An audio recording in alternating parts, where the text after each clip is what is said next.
Good evening, ladies and gentlemen, and welcome to GameStar TV for your weekly dose of Heroes of the Storm action. It is the GSQ qualifiers. My name is Kit Fox. I will be your host, and welcome to all the teams, all the new teams, in fact, everybody in the audience in Twitch, Crisis, our producer, and your casters tonight. Once again, you have got Skimmy on play-by-play. How are you, mate? Mate, I am so chuffed for this week, and of course, on analyst is once again good evening to Vandy. Hey, Kit Fox, how are you? Once again, so excited. We've officially climbed over the halfway point now of the GSQ, and that means that every Tuesday night for only the next 2 weeks, right here on GTV1, brought to you by the sponsors Zowie, Strive for Perfection, Blizzard ANZ, Split Media Labs, whose products we use to power our broadcasts, such as XSplit, Challenge, and of course, Player.me. Teams will earn points for each win in the GSQ, and the top teams will qualify, that's right, for the HGC. That's the official Blizzard event, and the prizes at those finals are absolutely monstrous. All you have to do is qualify, and you are guaranteed $2,000 to your team, right up to $8,000 if you come in first place. So a lot of dosh is on offer. Most teams are returning, as I mentioned before, a few juggling swaps here and there, but you'll be familiar with the names because we're into the week 3 of the 4 Swiss format. Teams are given the chance to play each other throughout the series and gain experience against everybody. 3 new teams and a couple dropouts makes for an interesting decision as well. Interesting competition as well. So the different 5 maps from last week, as we've done for the last 2 weeks, we rotate the maps out through the official HGC map pool. This week, the maps will be Sky Temple, Towers of Doom, Cursed Hollow, Battlefield of Eternity, and the Tomb of the Spider Queen. And if you want, you can view the official map pool at www.gamestar.com. Now, I need to announce just quickly that Artanis has been, he's been cleaned up a little bit, so he's now available to play this week. His bug has been removed. So all champions, except for Valera, are playable due to the two-week competitive ruling that comes out on new champions. So she actually won't be playable at all for the qualifiers through the GSQ. Now, we want to fill up the Twitch channel like the gym before stereo because we have got viewer giveaways, ladies and gentlemen. GameStar will be giving away 3 giveaways tonight. That's probably the most we've given away here on GameStar TV in one night. We've got a Zul'jin bundle at 50 viewers, a little Ragnaros bundle at 75, and right at the end of the cast, no matter what viewers we get, we're going to be giving away a Valera bundle. That's right. Thanks to Blizzard ANZ for giving us access to those bundles, and the players have their chance to have themselves nominated for the MVP award, thanks to Plantronics, the official headset sponsor of GameStar. But that is it for me. I'm going to handball you across to a man who is currently bathing in Nutella, peanut butter, and whatever the New Zealand equivalent is of Vegemite. It's Skimmy as Sweet Dreams take on NMD. Well, I tell you what, mate, that's one fantasy that you can dream about for the rest of your night. How are you guys? Ready for some Heroes of the Storm action? Vandy, how are you feeling about game number 1? Oh my God, I'm so excited. I've missed my weekly dose of HotS, so it's good to be back here. Good to see week 3. This is where, all of those nerves have hopefully been shaken off and everyone's starting to just get serious now. Absolutely. Like you say, 2 more weeks to go, so let's jump on in. The first map is on Sky Temple, and we've got 2, pretty relatively well-known faces in the scene. Now, Sweet Dreams already doing pretty well in the standings. NMD, however, a brand new roster, joining along for week number 3, but these players, if you've played at the highest level, you'll know a few of them to be quite familiar in the ANZ scene. That's right indeed, Skimmy. So it's going to definitely be quite an even matchup, I feel. And like you said, there are a couple new faces here, but it's mostly just a roster change. So you will see basically the same team on NMD tonight. Sweet Dreams go with the very first ban on towards Varian. Now, Varian, in my head, I'm trying to think it as towards the justification for this. We usually don't see any Varian picks nor any bans towards him, but I'm having a hunch that due to the Sonya changes and how strong she is now, Varian would be a huge counter towards that. So that might be suggesting the sort of fault line and the pattern towards that choice of ban, really. Exactly, Skimmy. And I mean, Blizzard just tweaked a little bit with his overpower talent, which meant that effectively he could use it way more often. So, as you said, if you're an auto-attacking champion like Sonya, you could be in finding yourself in this position where you were countered. So I think that's exactly what it is right there. But we've always seen Varian shine, especially when he first came out. We saw a lot of him being favoured and picked in ANZ. And it just sort of goes to show that the bruises are back. And it really tends to be that taunt build that is the go-to, especially against players like, or heroes, should I say, Tracer, anybody that's very auto-attack centric. It does so much work. The talking point really is, though, we're playing on the Valera patch. Tassadar has been banned. Now, Tassadar getting so much love right now in the HGC. These are the new changes which had so much talk about it on Reddit. And despite all this, they're still feeling that Tassadar is the go-to. I mean, Tassadar, he's an interesting one, Skimmy. So, as you said, he's just been freshly reworked. People are still finding their footing with him. He does bring a couple of strengths here and there, but as you said, the biggest change, I guess, that people are sort of wailing about is from having an auto attack for a projectile to just a laser beam, same as Asmodan. So, and as well as I feel like his damage numbers got adjusted quite a lot too. People feel like he's kind of a wet noodle when he hits now until he pops that Archon form. So really interesting to see where Tassadar's going to fall once the dust settles.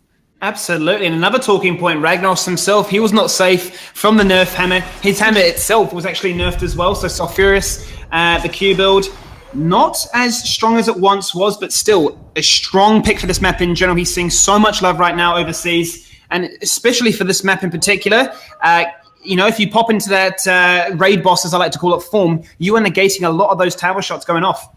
Exactly right. And that's what's quite important, and I guess why he can be so strong on Sky Temple. And as you said, they tweaked a lot with his durability and survivability, so he's not quite as tanky as he was. He needs to just watch out now, because basically now he can get punished for being out of position. So really interesting. They wanted to tone him down just a little bit more and just focus on that assassin role, really, that he was meant to be.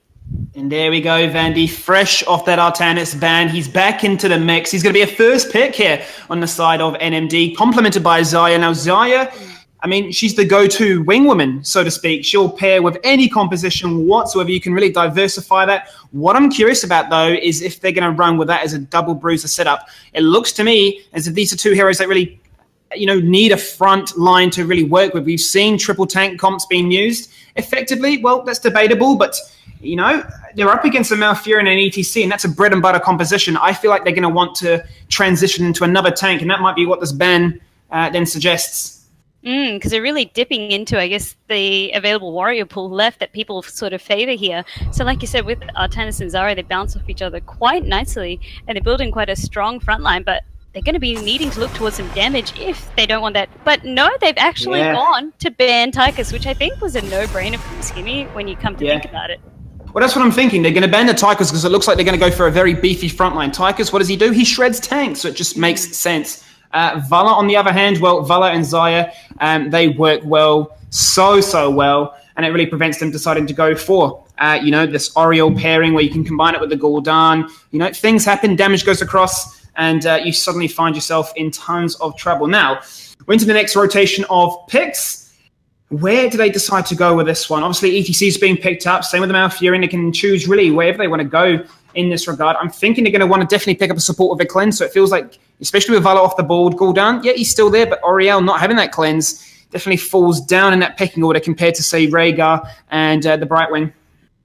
Oh my gosh! If we see that Rhaegar or Brightwing come out, it's gonna be interesting, because what I'm thinking is, once again, if you get the Brightwing, you get that global, but then Brightwing just sort of can focus on only one target. And there you go, Skimmy. You're on the money tonight, really. Well, there you go. That's your CC lockdown. And we saw it before, right? We saw, I believe it's from Nomia, where they went a Brightwing composition. They actually ran with that comp, Li Ming and Ragnaros. They polymorphed somebody, and then just two mages collided in the middle like a laser beam, and that person popped. So with Li Ming, it looks like they're going to have a lot of focus around that as a pick. They do still, and I'm pretty adamant on this, I feel like they definitely need another frontline, a more reliable tank, be it the Muradin, Diablo, even fresh off his rework, potentially even Leoric for more wave clear. And they need something to really complement and allow Artanis to get into the mix of things and sort of snipe from the side. Exactly right. And that's what Artanis can do. He can just sort of get in there and just suddenly dive into your backline, especially with the changes that they made to his phase prism. But as well as in saying that, because they really ticked off all sort of damage avenues, unless they want to pick up an auto attacker here. But if you were the blue team now, Skimmy, you're sort of seeing this really beefy front line. They've got their mage, they've got their Brightwing to keep it safe. You want some lockdown. And, you want some wave clear. Well, it's Sweet Dreams. And what does Lahal play? Lahal is well known for only playing one hero, right? And if I was a betting man, without even seeing that nameplate, I would put money Money on that being Lahal playing Nazebo. He's played every single game he's been on stream. What do you guess? If he's not on that hero, well, I'll quit this game. But Fausted's going to be complimented as well. Gives them some global pressure, means they don't have to heavily rely on ETC going for the stage dive. He can more confidently go for the mosh pit. That's a lot of control. It is a lot of control, and as well as practice makes perfect, and that's what Lahal, I guess, has shown time after time. That's what he does. He picks a hero. He makes sure that he gets really good at it, and like you said, if the situation's right and his team's like, okay, you've got the go-ahead, he plays it, and he's shown us time after time why we've coined the term just Lahal things. He just sort of takes that hero to the next level. He's a hashtag. He has his own hashtag. That's the kind of influence he has on the ANZ scene. Not many people have that kind of influence, but he's definitely mastered the art in that one. And this is pretty much true testament to what Sweet Dreams do. They generally run these compositions which rely on bundling people up together. You got the Malfurion route into the Nazebo wall. You got the ETC potentially into the Sulfurious Smash. Plenty of lockdown Columbo members up and make sure they all pop. Interestingly enough, though, they finish off here with Thrall. Now, Thrall also has had a few changes. The Earthquake no longer slows for as much, and Sundering has been nerfed with its cooldown. So whether or not we're going to see the Sundering being picked up again here, they're running a very interesting comp. Looking as if they're going to try and run Artanis here as a more bruiser-heavy than the sort of standard assassin snipe potential. They've got some interesting lanes here. They do, and like you said, it's just going to be about, I guess, also pressing the advantage with a lot of the wave clear, which we haven't really talked on, I guess. I mean, I'd say the wave clear is in favor of Sweet Dreams, just because they've got so much, especially with that Nazebo, happy to just sit in the lane and push for days, and then come down to the temples. Whereas, it's going to be about more of that team fighting aspect for NMD, where they've got tons of damage, tons of durability. Like you said, that Artanis getting in there. But if they're getting run ragged by, Falstad and the pushing from Ragnaros and Nazebo, then what are you going to do? It just comes down to how you play it out, right, Skimmy? Absolutely. And I'm looking at this composition on the side of NMD, and I'm seeing one clear focal point, and it seems to be Jim Jam. They're going to be putting a lot of attention on towards Jim Jam with that Li Ming. If you have a hero who's got some form of sustain or shielding or mitigation along those lines, that they're going to be fine. But, Jim Jam, he is going to be the squishy mage assassin himself. He is going to be looking to make things happen. But let's kick it off here. Game number 1, week number 3 of the Games of Summer qualifiers here for ANZ. And I'm going to introduce you to the left-hand side. Kicking it off here with Sweet Dreams. We have Penta playing ETC, Katori on Fausted, Fesh on Malfurion, Lahal, well, he's on Nazebo, and Vikarak to round things out on Ragnaros. And then NMD, we've got Hiccup playing Artanis, Blaze playing Thrall, Jim Jam on Li Ming, Tommy on Brightwing, and Moondruid on Zarya. Go fight. And talking about Zarya, look at that level 1 talent. I don't think we've ever seen that before. Generally speaking, it's been the Grenadier build and even venturing into the melee build. So another build again, looking to be slightly more tank orientated rather than the damage aspect. We've seen it a couple times in the ANZ region, and I believe what they want to do with it is just, like you said, get that energy up and just sort of play for the longer game, because once that quest is filled up, that's an additional 20 energy. That's almost, if you do the numbers, that's a ton of more damage. I don't know exactly how much, but the more energy she fills up, the more damage she gets. So it's really one of those long-term builds there, and especially if you're going to be in lane a lot, collecting those orbs, you can do it quite quickly. And that's all the math that you need. If it's more damage, who cares about the exact numbers? All you need to know is it is more damage. But there goes the swap straight into the polymorph. And they're going to look for some kill pressure as a result of this. The entangling route does deny anything more happening from that one, but that's a lot of early game pressure from that rotate down to the bot lane. Yeah. Oh.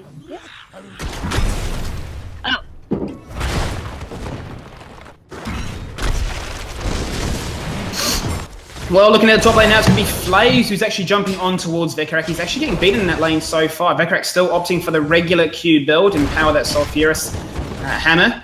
And the rotates are going to be bouncing back and forth here. Now, Brightwing and Fausted both got global pressure. Pretty standard to keep that in the bot lane here. But you can see Hiccup going straight in for that gank attempt. Doesn't get the phase prison this time. And that's going to be a wasted gank attempt, allowing Penta to kick things off here in the mid lane and get shots fired now, Vandy. Shots are being fired, Skimmy, and they're just sort of rushing to the defense now. It was sort of a wasted gank opportunity because unfortunately nothing happened. But in saying that, they're not going to be able to lose too much. They just want to sort of bully and sort of pick it up. But interestingly enough, we can see Vikarak sneaking a couple of shots right there in the top one. Well, there we go, but the fight comes in, and there goes first blood on towards NMD. They pick up the kill on Zaya there. Just caught out of position, wrong time, wrong moment. Katori came up with a beautiful fly in there.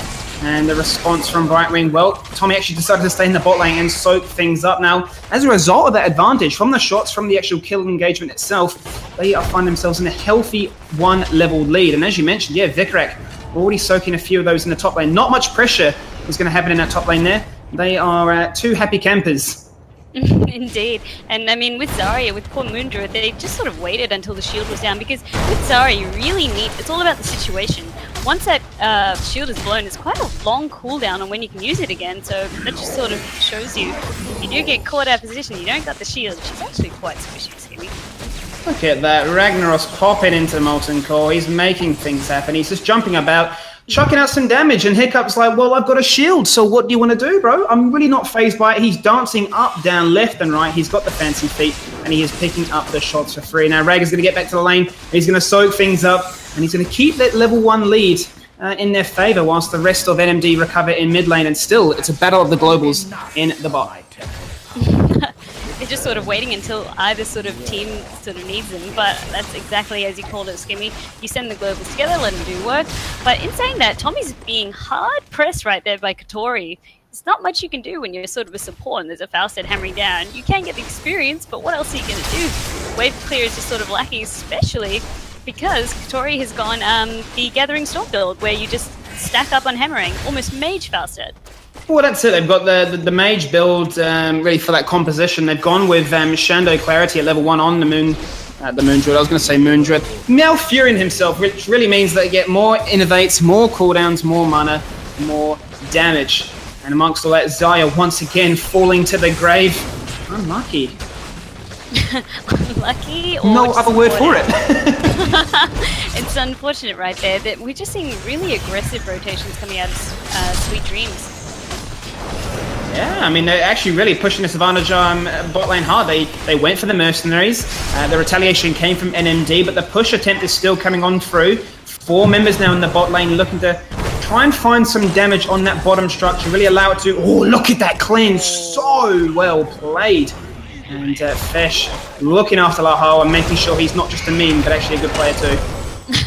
That was so well timed as well, just instantly unstoppable. Just really sort of took the words right out of my mouth there, Skimmy, with the play. I'm just like, oh my goodness, good job.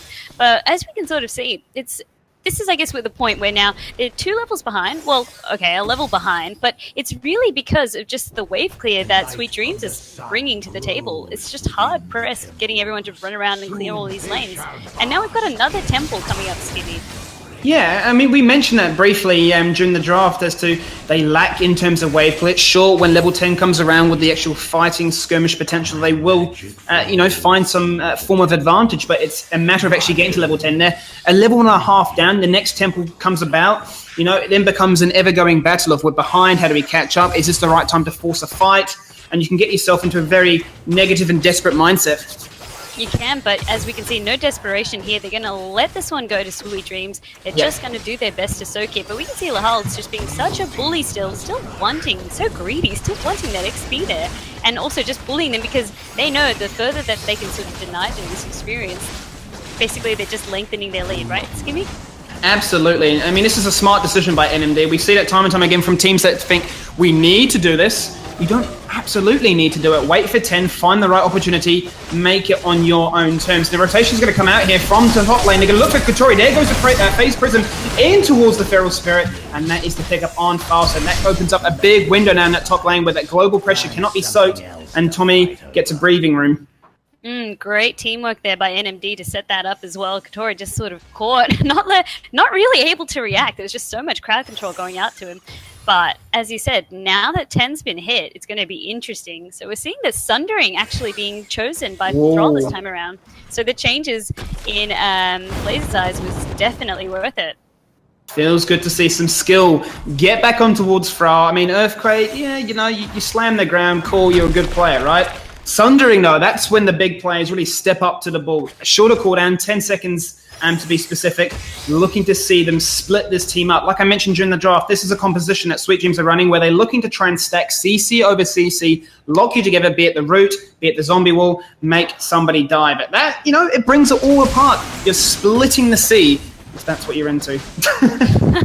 Exactly right. And I mean, worth touching on as well, there's that ETC has favored stage dive here, Skimmy, so we're not going to be seeing those sliding. Yeah, it's mostly, I guess, because of the temple's presence, in case perhaps they want to try do a boss fight or need to go. It gives them a lot more flexibility and almost another global, really, at their disposal. Allows them to try and cement the lead even further. But this is NMD feeling a little bit of the pressure right now. 13 is on the verge for Sweet Dreams right now, which is going to transition pretty nicely because this next set of temples aren't too far away.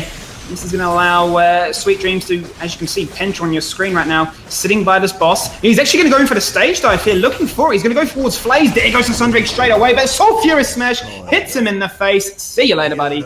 And that is a great pickup with 10 seconds on that temple activation. And they find themselves the 5v4 advantage.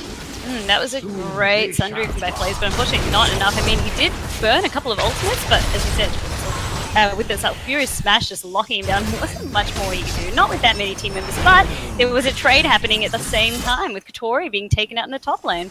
Absolutely. Yin Yang across the map. They make sure they pick up a member, and the temples couldn't be further apart right now. They have ETC soaking alone. The rest of the squad are actually on the boss, and that boss is down to a quarter right now. NMD finally realizing about this. Hiccup going to pop around the corner, spots what's going on. They might actually try and go for the steal. Vikrak's going to decide to contest this, but without any tank, without the stage dive, they don't actually want to go for this. They've taken the boss. They've stolen away. They might even try and get a prize as well. They're going to look for the hole. Not much he can do. Fesh cannot cleanse 4 members beating on his face. A boss is picked up, and that is a great little pickup there by NMD to get themselves back into the game. Oh my god, Skimmy, I wish you could see my face right then. I'm like, oh my god, what's happening right now? But the expulsions are beautifully done by Moondra, just making sure that, no, this is our boss. And sometimes we call the boss pit a little bit of a throw pit, and you can see why.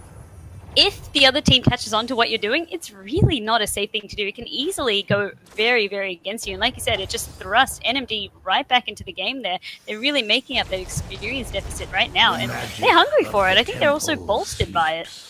Absolutely. They've really found their mojo in terms of getting back into this one. Finally sniping away the sniper man himself, big old Spider Boy.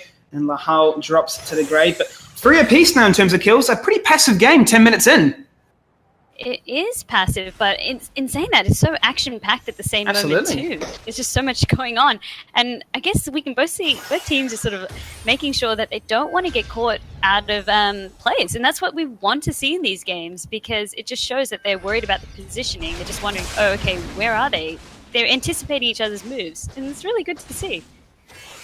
And I think it really stemmed from the fact that they knew stage dive was down. He was soaking it. They had no way to actually to peel. You could see they went for the boss. They had to actually walk away from it because they had no engagement potential. And the phase prism really allowed them to, get the kill, get the boss, and cement that sort of pick up momentum to get themselves back into the game. Sure, they're still a level down, but they're definitely not out as much as they were before. 16 once again is on the horizon. Temple's not too far away, but now it's going to be a case of picking up the mercenaries, rotating between top and bot, and this is really where Sweet Dreams are going to try and push the advantage. They've got the double globals. This time they've opted for Faustus to stay in mid. They've got ETC now with stage dive actually up, deciding to push in with this Night Camp in the top lane, and he will be ready to force the rotation from Brightwing as well. So 16 now finally being picked up, Vandy, and it's a case of once again playing passive if you're NMD, not getting picked off. Exactly right. We can see both teams just so cautious now, Skimmy. And as you said, they're just so worried about how many... Like, if you're Sweet Dreams, you've got so many globals at your disposal. And I guess that's also feeding into why they're being so careful. Just a simple thing such as rotating by yourself, you could almost turn into just a gank. So they've experienced it once or twice, and they try not to get caught out. But look at this now, Skimmy. Absolutely. Ambush tactics right here. This is the Chinese bush meta. Hiccup is walking around. Oh, my heartbeat is going up right now. He checks one bush. Is he going to go up? He's on his own right now. No, he decides to go down. Thankfully, he dodged a bullet, so to speak, there. Faustus was in the bot lane ready to run him, but he wasn't giving anything away. They obviously must have realized that, hey, Sweet Dreams have been, absent on this map for quite a while right now. Where are they? But it doesn't matter because Hiccup finally does face check it, and he does get taken out. Unlucky is a a nice way to really put it there. But 2 temples are now active. They're going to leave 1 on here. It looks to be, actually, for the meantime, Vicarak and Lahal are going to take over that midpoint, and they're going to send the rest to the top lane. A double cap now, Vandy. Still no level 16 for NMD, and Sweet Dreams systematically trying to take this game now. That was rough right there because he avoided it for so long. Hiccup might just be like, why did I have to check that bush? Because really there's 2 paths that can feed into that center temple. And unfortunately, he chose the wrong one, Skimmy, and he got blown up. Like you said, that armor and that shield that he gets was not going to do anything, not against that burst. Which really, it's going to give a huge advantage to Sweet Dreams because they get 2 full temple caps. Absolutely, they're just going to cement themselves even further ahead. Once again, 2 levels up in the game. They found themselves finding their footwork, and suddenly it's all been reversed just like that. But let's look in the bottom lane. An aggressive barrel in towards Tommy here, who's going to go for the polymorph. He's going to run away for as long as he can, but the lightning rod is doing damage. Look at the blink. He'll force to use it to the minion wave, and he does escape any further engagement. But let's take a quick look during this interval to go over the damage numbers. 19,000 for Ragnaros. That is why he's a first pick, and that is why he is so damn strong in this map, Vandy. As you said, all those sulfurous smashes are really just sort of, they're adding up, and this is why Blizzard sort of, I guess, took a step back and they were like, we need to tweak this. It's getting a little bit.